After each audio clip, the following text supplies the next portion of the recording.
Communication non violente, c'est autour de cette thématique que le bureau provincial du Kadiro 6 à l'arrondissement 12 de Ouagadougou a réuni les fidèles musulmans dans la matinée du samedi 21 septembre 2024. Cette activité, selon le secrétaire général de la dite section, a atteint ses objectifs. Oui, nous sommes très ravis parce que déjà, elle a pu se tenir cette activité.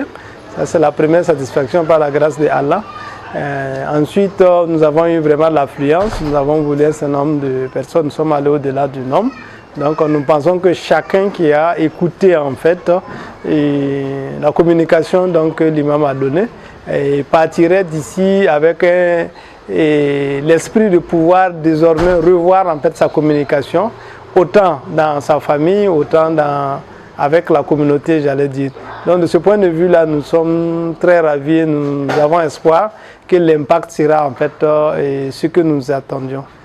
Le communicateur du jour a décidé d'attaquer le problème par la racine. Pour ce faire, il a orienté sa communication sur la non-violence dans la famille en s'inspirant du modèle de vie du prophète Mohammed alayhi salatu wassalam.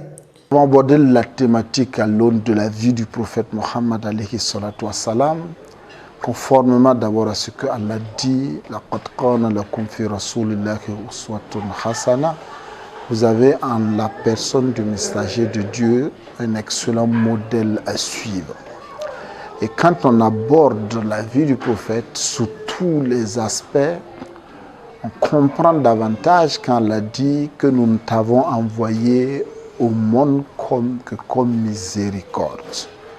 Donc la miséricorde du prophète alayhi salatu wassalam s'exprimait par sa douceur. Les participants ont témoigné leur satisfaction au regard de la pertinence du thème et du contexte sécuritaire du Burkina Faso. Ça a été une formation qui était vraiment nécessaire en ces temps-ci, surtout que nous traversons un moment d'insécurité. Ça méritait vraiment qu'on aborde ce thème-là, qui est la communication non violente.